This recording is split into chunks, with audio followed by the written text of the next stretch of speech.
Les filles, Wake Up Spirituel, ce sont des messages qui, je l'espère, vous pousseront à vous réveiller, à vous réajuster et à saisir ce que Dieu veut que vous fassiez, particulièrement en cette saison.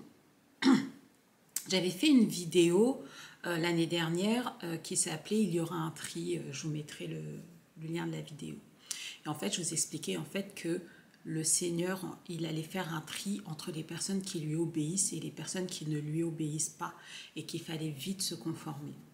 J'avais reçu en fait, mais je ne l'avais pas utilisé dans la vidéo, j'avais reçu qu'il allait y avoir comme un espèce de mini enlèvement parce que le Seigneur allait mettre à part ceux qui ont été fidèles dans la période précise.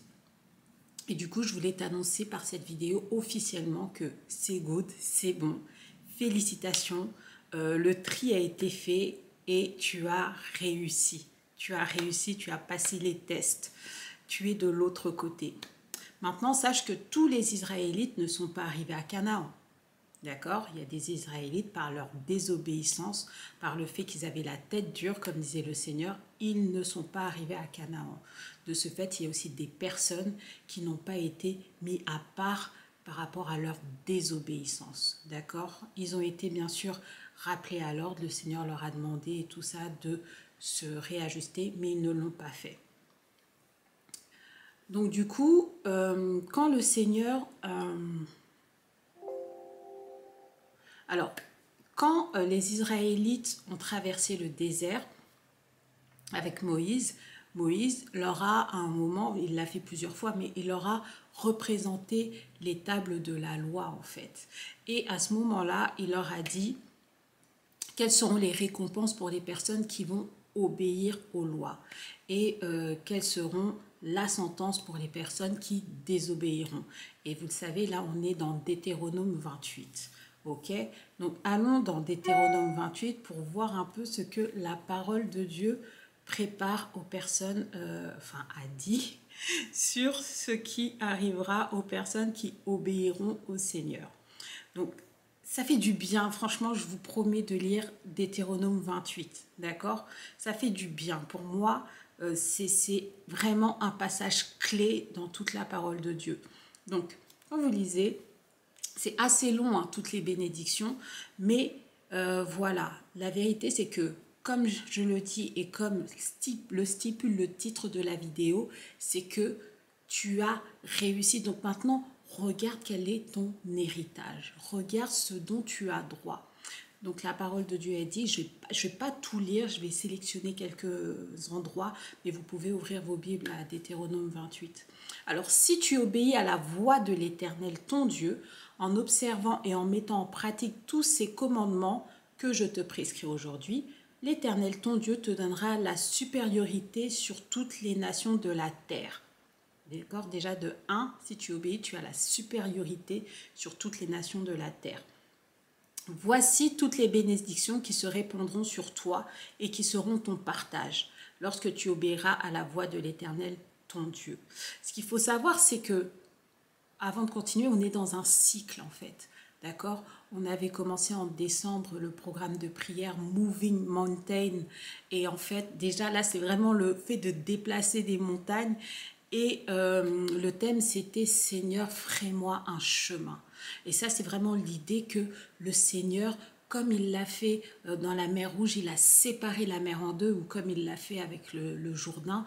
Mais là, Seigneur, ferai-moi un chemin. Et quand tu suis chronologiquement ce qui s'est passé après avoir frayé un chemin, donc là, on est vraiment dans la période où le Seigneur, il a frayé un chemin, là, au mois de décembre. Ensuite, on continue notre petit bonhomme de chemin et là, on arrive enfin vers... on a traversé le désert, il y a eu des difficultés, il y a eu des situations compliquées, notre mindset qu'il fallait travailler, mais là, on arrive vraiment à une situation où on arrive à Canaan. Canaan qui est la promesse, c'est le territoire que le Seigneur nous a donné en fait, d'accord? C'est le cadeau. La parole de Dieu dit, tu seras béni dans la ville et tu seras béni dans les champs. Le fruit de tes entrailles, le fruit de ton sol, le fruit de tes troupeaux, les portées de ton gros et de ton menu bétail, toutes ces choses seront bénies. Donc, regardez toute la liste, mais des fois, en fait, dites-vous, ok Seigneur, en fait, j'ai reçu ça, c'est où? Ta corbeille et ta huche seront bénies. L'Éternel ordonnera à la bénédiction d'être avec toi dans tes greniers et dans toutes tes entreprises. Il te bénira dans le pays que l'Éternel, ton Dieu, te donne. D'accord? Le Seigneur, il t'a donné un territoire. D'accord? Si tu ne sais pas encore, devant lui, Seigneur, où est le territoire que tu m'as donné, en fait? Que j'aille prendre possession de ce territoire. Donc, on continue encore plus loin, tu seras la tête et non la queue, ok, donc ça vous connaissez ce verset-là, si tu n'obéis point. Après là maintenant dans le verset 15, on arrive à si tu n'obéis point. Mais vraiment lis les 14 premiers versets de bénédiction parce que c'est ton partage. Maintenant, à partir du verset 15, c'est les choses qui arriveront. Donc, si tu n'obéis point à la voix de l'Éternel ton Dieu, si tu n'observes pas et ne mets pas en pratique tous ces commandements et toutes ces lois que je te prescris aujourd'hui, voici les malédictions qui viendront sur toi et qui seront ton partage. Donc là, on a toute une liste de malédictions et les malédictions sont plus longues que les bénédictions. Voyez le truc ou pas? Mais dedans, la liste, elle est très longue. Tu transporteras beaucoup de semences et tu feras une faible récolte. Ok? Car les sauterelles la dévoreront. Plein de choses comme ça, en fait. Tu auras plein de choses, mais tu ne pourras pas les garder. Tu n'en tireras qu'un faible bénéfice. Il y a plein de choses comme ça. Et voilà, ça fait mal au cœur. Mais prenez le temps de bien tout regarder. Et tout ça pour dire quoi? Pour dire que à l'heure qu'il est, tu es dans ta saison de récolte. Tu es dans ta saison de récompense. Et si c'est le cas pour toi, je pense que tu le ressens déjà. Tu peux déjà me dire en commentaire si c'est ton cas. Voilà ce que je voulais te dire. Profite. C'est une excellente nouvelle. Ma prière est que tu sois là où Dieu t'attend.